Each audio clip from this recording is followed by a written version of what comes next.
Hello and welcome to this episode of Healthy, Happy Humans podcast. And I hope you're well as you tune into this episode. Are you healthier than you were compared to last week's episode? Are you happier than you were compared to where you were at last week's episode or whenever you last listened into us? I hope so, because again, that's always my objective with Healthy, Happy Humans podcast is that, and everything I share, is that the information I share, the stories, the experience, the tips, all that kind of stuff, tools, that it will give you what you need to move your life forward. And like I always stress, life's about being committed to evolving into a better version of yourself. And we can do this. We have a precious opportunity to do this every single day. You have the precious opportunity to do this every single day. It just depends. You seize it with both hands or do you let it slip you by? And then it's a case of, look, you hold the pen right in your life script. So what's your life looking like? And is it improving? Are you evolving or are you staying where you are? And that's a choice. And we all have that choice to make. And I just hope that I can both educate or three with things, educate, motivate, and inspire you to take action to live your best life, because that's there for you, up to yourself. So, I cover so many different topics. As I said, the goal is always to make you healthier and happier. That's why it's called Healthy, Happy Humans podcast. And on this particular episode, I'm going to cover the question, how do I stop overthinking? Because I've been repeatedly asked this over the last few weeks and months, especially. And I see that more and more people are struggling with this from what I see online and what I see by reaction to some of my posts and things like that on this subject. So, the first thing I want to stress to you is you're not alone. Overthinking is actually quite a normal thing. The vast majority of people overthink. I would have spent a certain portion of my life overthinking to a ridiculous level. But like with everything, as I stress all the time, it's about being committed to evolving into a better version of yourself. So the good news is you can improve on it, but it depends on you. It depends on you taking action. Everything depends on you taking action. At the end of the day, it's like all the stuff I share in these podcasts. Yes, they're beneficial. Yes, it should be good information. It should be helpful for you and so on, but only if you put into action. So, what is overthinking? Why do we overthink? Why do you overthink? Well, first of all, evolutionary, we are designed to always pick the safe mode. Okay, always pick the safe option. That's why we, as humans, all of us, every one of us, is matter whether you would consider yourself a high performer or not, you will naturally, instinctively gravitate towards whatever the easier option will be. And this will all be rooted in how you react to situations, opportunities, threats, and so on. And our natural reaction will be to often think the worst. Something happens, you start thinking about it, you start thinking about more, you're thinking about more, you're thinking about more. And it's just evolutionary, you're just protecting yourself. You're trying to give yourself as much information as possible about the situation. And that information can be based on historical experiences, whatever it may be. So whether it be similar situations that you've experienced, whether it be similar information that the brain's getting compared to other things, memories, subconscious stuff, and so on. That is what is triggering the overthinking. And then you can go into a huge spiral of overthinking and thinking the worst and what the worst can happen.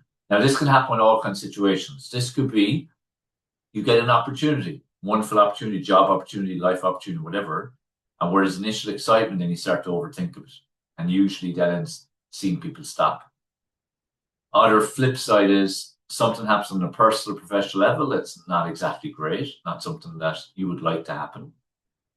But again, you start overthinking the situation and it suddenly becomes a massive thing in your head. When it was already big-ish, but it becomes an absolutely massive thing in your head and you're making it way bigger than it actually was in the first place, or potentially it was meant to be. As I said, why is it happening? Evolutionary, it's a natural reaction. However, like with everything, you can always improve on it. You can always evolve it. You can always change it. Now, the one thing that never stops, and this one thing I want you guys to become more and more self-aware of and more self-accepting of, the negative voice does not stop. We get about 100,000 thoughts a day, every single day. It's usually 50-50, negative thoughts, positive thoughts. The difference between high performers and those who aren't quite as high performers is that they learn to manage their thought process. They they develop an ability and a skill to react to the right thoughts, react to the thoughts that served them, react in ways that served them. Because the bottom line is how you react is everything. That's what actually matters, how you react to situations. You having a bit of fear, anxiety, apprehension about things and overthinking a bit, nothing wrong with that. That's pretty okay. But if it ends up stopping you always from taking positive action in life, then that's where the issue is. This is why, as I said, you have to keep working on yourself and have to work on how you manage your thoughts and developing the ability to, which, as I said, the good news is that you can. Okay? So, it all again comes back to stimulation, reaction. That's where overthinking is. And the things I would advise you to do is when you get the situation or the thought and you feel yourself overreacting to it, or reacting in a very negative emotional way, one question to ask yourself is, what is the worst that can happen? And what is the worst that can happen? Because usually we think a thing can end up way worse than it actually ever will do.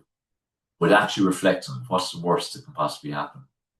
Because a lot of time we don't take action when we should. We should just proceed, even if we're a little unsure of it. Because even if the worst happens, it's not that bad. It's not that bad. So what's the worst that can happen is one thing, that, especially in opportunities. Any opportunities you have, I would stress to you to ask yourself that question and identify what the answer is. The other thing I would say to you is, it is such a waste of time, energy, emotion, all those kind of things, worrying about something in the future that may never happen and is unlikely to happen. Because most of what we spend our time worrying about, over-analysing, overthinking, the level we do that to rarely will ever happen. A lot of time people have worried about stuff and it never happened. So such a waste. So again, the reaction is normal in terms of the trigger, and the reaction trigger. What you need to do is you need to rein yourself back in and go, okay, I'm not going to waste time and energy on this because there's a good chance it mightn't happen. Wait till the situation happens to worry about it and give it energy. Now, I want to stress, easier said than done. Okay? Easier said than done. But intention is massive. It's all about, again, showing the intention. And like I say, with every kind of positive change in one's life, it's about being aware of what your patterns and your scripts are and your limiting beliefs and, how you've been impacted by your environment and all that kind of stuff. And then work on chipping away at it. Work on chipping away. So it's like the next time that whether you hit with an opportunity and the negative voice starts to win, or you hit with some kind of, not great news in some area of your life and you start to overthink and start thinking the worst, I want you to use these questions to just, stop yourself in your tracks a bit and do a bit of reflection. What's the worst that can happen? And then say to yourself, on the flip side, I'm not wasting any more time and energy on this until it actually is a reality. Now, intend to do that doesn't mean you're going to do that. You may do it, but you may still go and worry and be anxious. You may still not take the opportunity, despite what I've said and what you maybe have even said yourself. But the fact you did it means you've chipped away. And the more you chip away, eventually, you will have a time when you will actually succeed. When you will worry less, when you won't think about stuff as much, you won't overthink things. You won't overanalyze as much. You take the action anyway. You feel the fear and do it anyway. That is where the turning point will come. But you need to keep chipping away all the time. Okay? Don't expect overthinking to stop. More focus on how you react to it. Okay? I hope that makes sense. Because we have to get people's expectations of themselves needs to dramatically decrease, because we live in a world now where we nearly expect of ourselves and it's put out to to be perfect. No one is. Everyone's on their own journey. Everyone's at different stages of journey, and everyone has the different pieces to make them up. That's why I say about being committed to evolving to better version of yourself. Never best. There is no best. It's all about better. So, react in those ways, and that will serve you much better. It's like for me, if I go back, I've always say that I would love to go back with my mind now and the way I manage my thoughts and the way I react to things. when I was 10, especially playing sports around that kind of age. Because while I was decent at sports, I had huge self-doubt and I would worry so much and I'd be anxious about it. And I'd be overthinking and over-analysing. So it'd be like, for instance, if I made a mistake in a game, simple mistake, wouldn't even have to be a catastrophic one, but if I made a mistake in a game, I became so fearful of what if this happens? What if I make another mistake? What if I miss that? What if I, let the ball go? Whatever may happen. What if I cause a goal? It hasn't happened, but I wasted so much time and energy on it. And things become self-fulfilling prophecy as well. So, if I was to go back now, what's the worst can happen? Okay, you lead to goal, so what? Focus on the good things you can do. Don't focus on just the bad thing that can happen or that has happened. Focus on what you can do. Focus on the good thing that you can do. Okay? And it's the whole thing about overthinking. Now, what doesn't help as well, we live in a world that's so tech-based and so much social media, and we live in comparison culture and all that. So people have such a fear of what other people think. And this is another area I want you to work on always. It's a huge part of Healthy, Happy Humans and all the ethos and the philosophy and the teachings I give you guys in everything I put out there. There's two superpowers. One is to truly, truly, truly accept who you are, love who you are, embrace who you are, and thrive in who you are. And the second one is to truly not give a shit about the opinion of others. And that's the area you need to really work on in terms of the overthinking. Because a lot of the overthinking for people is being concerned about the opinion of others if you do something, or if something happens, or if you take that chance, or take that inverted commas risk. That's where a lot of the overthinking comes from. That's where the over-analysing comes from. This is where particularly prevalent with opportunities. People get opportunities and they're so excited.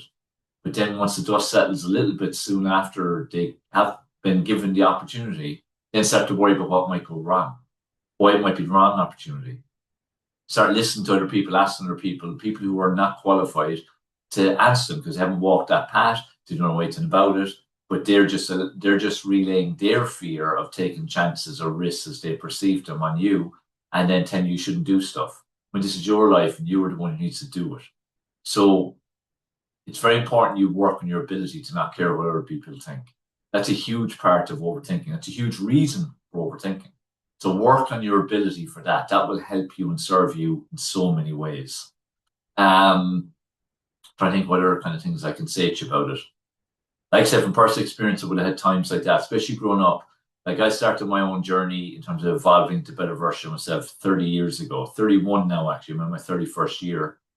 And I've continuously evolved and I will continue to evolve until my last breath. And this is why I encourage you to do the same and make that same commitment to yourself.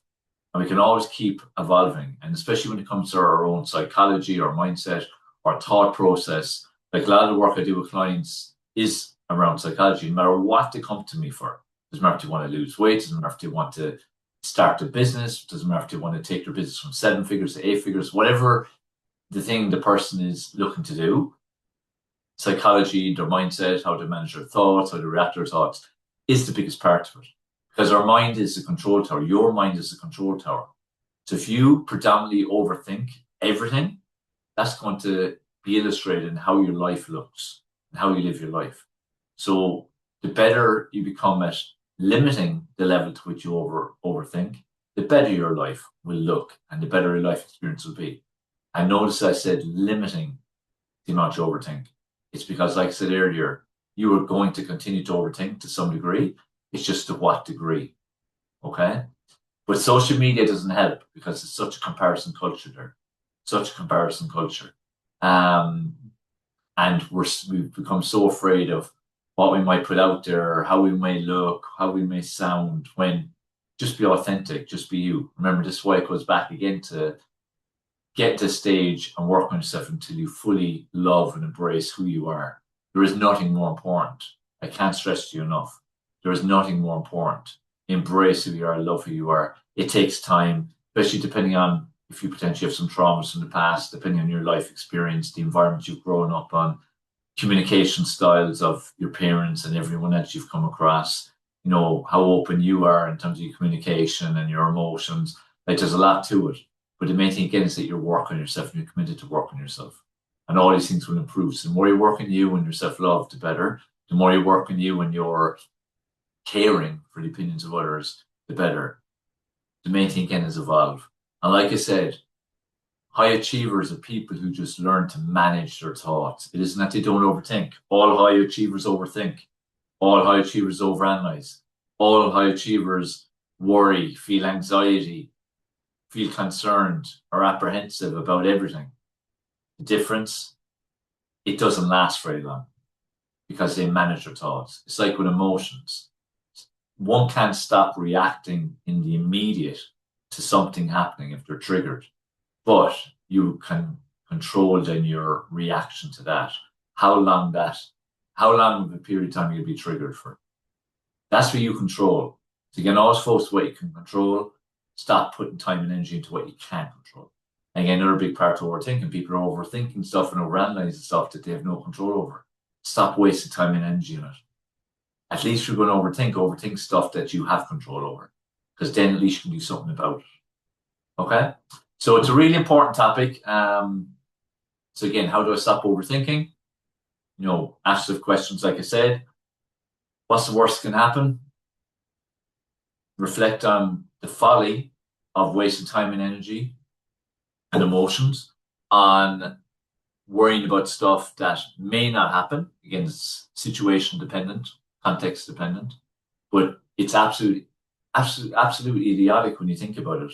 But it's what the majority of people do. But to stop worrying about stuff that hasn't even happened yet and wait until it happens. Work on you, self-esteem, self-image, self-confidence. Work on how much you care about the opinion of others. I would also encourage things like when you start to overthink and start to feel the impacts of it and overwhelm, use breathing techniques. Something's really powerful. Breathing. Like a lot of the problem when you start to get overwhelmed and anxious and apprehensive and upset and frustrated and all those kind of emotions is your blood pressure goes up, your heart rate goes up, your breathing goes up, tension within your body goes up. Breathing exercises are very powerful. So I'd recommend as a tool to use. And remember, that's what you want. You want to identify tools that you can use that in certain times, depending how your body's reacting, your mind's reacting, you use those tools. So when you're starting to overthink and overanalyze, go into breathing techniques, deep breathing. Breathe into your nose for about 4 seconds, breathe out your nose for 4 seconds. Eyes closed, nice and slowly. Relax your mind, relax your body, because you can only make proper decisions in a relaxed state. The worst time to make decisions in an elevated state emotionally. Okay? And that's the thing. That's why our emotional state determines everything. If our emotional state is too high or too low, it's not a good time to make decisions. Not a good time to take actions, because we've clouded judgment. We're too emotional on the high, we're too emotional on the low, one or the other. This is why, again, another important skill to develop is your ability to manage your emotions, meaning that, again, you can't avoid your emotions going up sometimes, you can't avoid your emotions going down sometimes, depending on what you're triggered by. What you can control is bring them back to level again. So learn to quickly bring them back to level. And as I said, that applies if they go up as much as if they go down. Okay? So learn to manage your emotional state, because that's really, really important. Another thing, really valuable thing to do when you're overthinking, overanalyzing is journaling. Share your thoughts. If you don't have a safe space to share in terms of a person you can confide in, and they can speak to you from the perspective of outside your own bubble and outside your own self-talk, because that's not a good place usually. But if you can get a perspective from the outside, from a person that you feel is a safe space and whose opinion you value and perspective you value, that's ideal. If you don't have that, then journal. Literally share your thoughts on the paper. Write out onto the paper what your thoughts are, what your apprehensions are, what are you fearful of? What are you overthinking? What are you overanalyzing?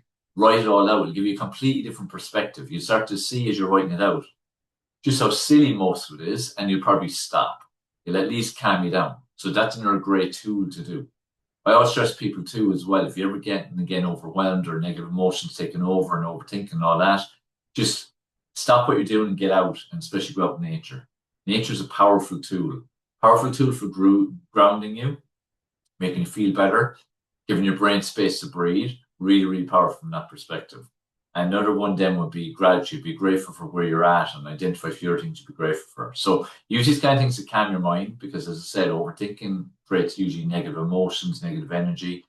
and that won't serve you. Not a place to make decisions in or take action. So you need to change your state, really importantly. So, I hope the perspective, hope the little bit of shared experience I did, I hope the tips I've given you, the tools, like I said, see them as tools, your go-to tools. I hope they'll be helpful for you in knowing how to stop overthinking. Because, again, it's prevalent everywhere. This is where I want to stress to you, you're not alone. If you overthink, you're not alone. You're the same as the vast majority of people. However, what I want you to ensure that is that you're part of the minority of people who consistently work on themselves and who will consistently, over the next couple of weeks and months and years, improve to what level you are overthinking and overanalyzing. So that you can look back in 6 months or 12 months and go, yeah, I still overthink a bit, but nowhere near what I did 6 or 12 months before. That's progress. That's a proper comparison. Remember, only compare you with you in situations of the right context. Okay? So remember, be committed to evolving to better version of yourself. Why? Because that's the opportunity you have. It's precious. And also, you want to be healthy. You want to be happy, right? So become a healthy, happy human. That's what the podcast's about. We all have this possibility. We all have this opportunity. Just depends if we take it or not. So I hope this is helpful. Do let me know. Share in the comments. Put your thoughts. Put your questions. Share even some of your experiences. Share any tips that you maybe have that would be beneficial to add on top of what I'm already saying. I'd love to have that. Make sure you follow or subscribe depending on where you're watching this, because again, with the algorithm, it makes a big difference for it to get positive reinforcement that, oh, this is a good podcast. Someone followed or subscribed, someone liked, someone commented. Please do that kind of stuff. You've no idea just how much it means to me and how much it means in terms of us making a bigger impact. Remember, my purpose is to make a positive impact on as many people's lives in my lifetime. And the podcast is one of the ways I do it. So if you can help me, fantastic. And I hope these podcasts are helping you, most importantly. So go out there, take action, keep focused, and remember, step by step, it's about taking small steps right direction. It's not about taking giant leaps. It's about taking small steps right direction. It's always forward moving. And if you ever fall off, reflect, don't beat yourself up, reflect, identify why, learn lessons, and move forward more empowered and stronger, ready for the next challenge that's going to hit. So hope that's helpful. Do let me know. Look forward to seeing you in the next episode, and make sure you spend time catching up on previous ones as well.